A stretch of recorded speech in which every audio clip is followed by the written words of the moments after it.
So I'm here in the beautiful state of Missouri. This is in Fulton. This is actually the Winston Churchill Museum. So if we look here, you can see there's different items. I guess that's supposed to be Winston Churchill. This is the portrait head of Oscar Niemann, 1954, Winston Churchill. Oh, you can kind of see a head there. Yeah, so this is a museum about Winston Churchill. So there's a lot of things, and I don't like statues. To me, that's pretty ugly looking, but they've got statues and different things here of Winston Churchill. So I guess this is what his desk would have looked like. I had heard that Winston Churchill was a big smoker and drinker. So it's not surprising they have like a replica cigar and a replica drink here at his table. But yeah, let's go through this museum and kind of see what interesting things we can find about it. So it says raining cats and dogs. It says dogs look upon you, cats look down on you. Give me a pig, but just looks you in the eye and treats you as an equal. Okay, I'm not sure what he meant by that, but let's take a look, YouTube world, at the Winston Churchill Museum.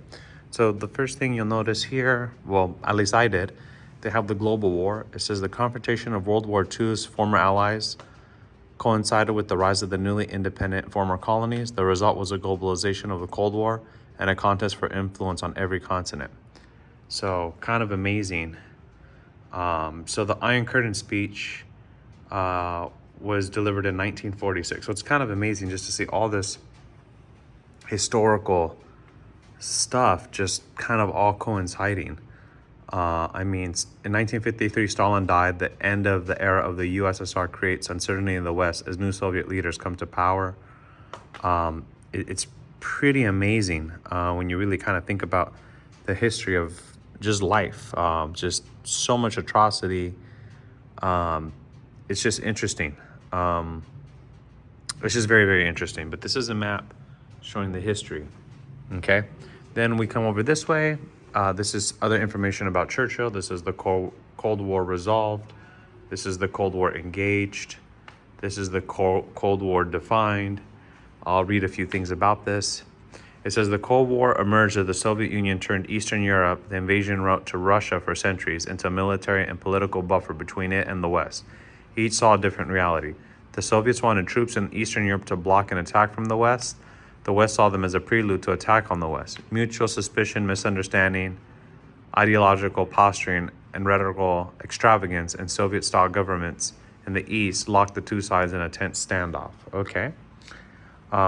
It says, during the late 1940s, Winston Churchill actively supported attempts to unify Europe through the Congress of Europe and the Council of Europe. The creation of the North Atlantic Treaty Organization, NATO, in 1949 sought to tie the United States to Britain and Europe and to avoid America detachment as happened after World War I.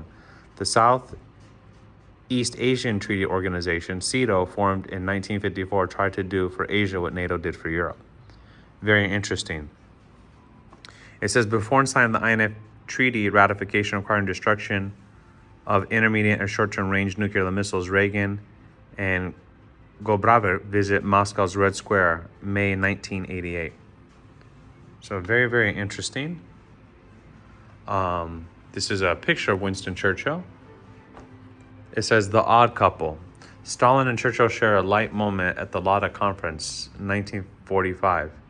It says the wartime alliance formed a peculiar bond between Churchill and Stalin. Both men knew what it was like to have their backs against the wall with Hitler in front of each of them. Each admired the courage with which the other faced the challenge. So very, very interesting. Stalin and Hitler, two super evil people, just pure evil.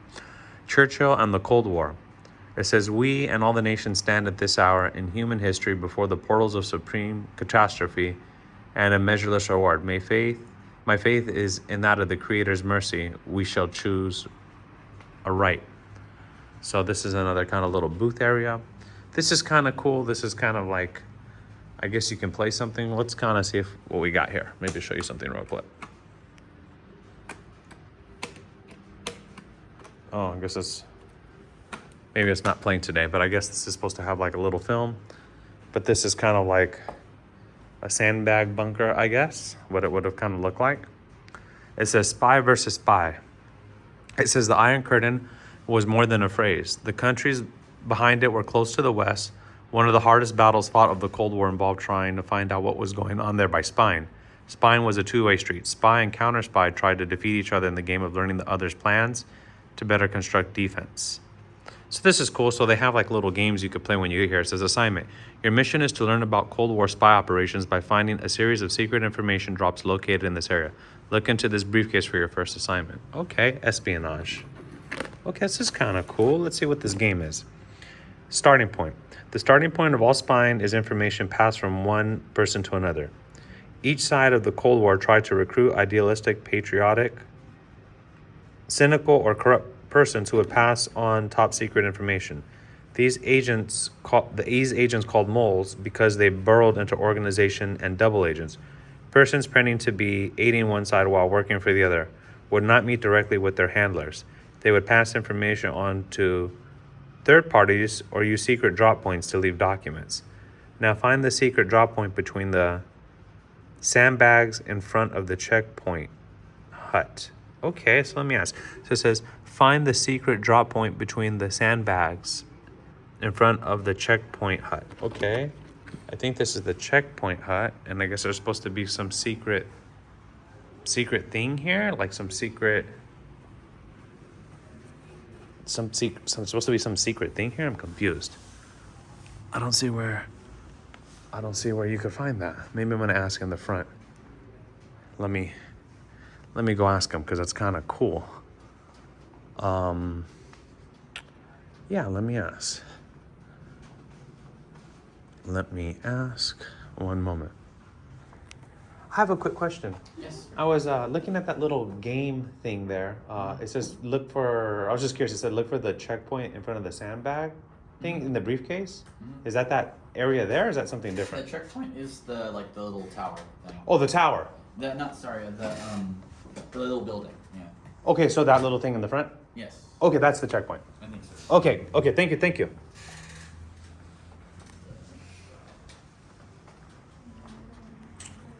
Ah, I see. So, that's the checkpoint here. Top secret. It says, congratulations, you have reached your final goal. As in the United States, the British intelligence services are complex operations, but there are two principal units. M15, called the Security Service, is tasked with maintaining domestic security like the American FBI. M16, called the Secret Intelligence Service, deals with foreign intelligence gathering and international espionage like the American CIA. Their destinations derive from military origins, MI standing for military intelligence, and 5 and 6 relating to their first section numbers. At times, there have been as many as 18 MI agents. Okay. Very interesting. So I guess they have like little hidden clues for you to find here in the museum to kind of play the game. But that's cool. And this was the checkpoint. Very, very interesting. Churchill. It says people are not prepared to do unpopular things and defy clamor of the, I can't read some of this. Okay. Criticism is easy, achievement is difficult. Very true. Yeah, that is so true in just life. Criticism is easy, achievement is difficult. Okay, so when you come to the front of the museum, this has some more information about him here. It says, today Westminster College is a private liberal arts college dedicated to preparing its graduates to become leaders of the character through value-centered education. The college emphasizes integrity, fairness, respect, and responsibility. Welcome to the Fulton and Churchill Museum. So these are some original documents. It's kind of cool here. This is a letter from 1952. This is a carbon copy of the notes of Mr. Churchill before he made them a speech at Westminster College. Okay. So that's kind of cool. And then here you have points of reference. This is a wall, which is different historical things. Winston Churchill's words, his most powerful gift, this is just some sayings about him. But yeah, this is the wall. So what I'll do is I will go through the wall and look at some of the historical documents here about it.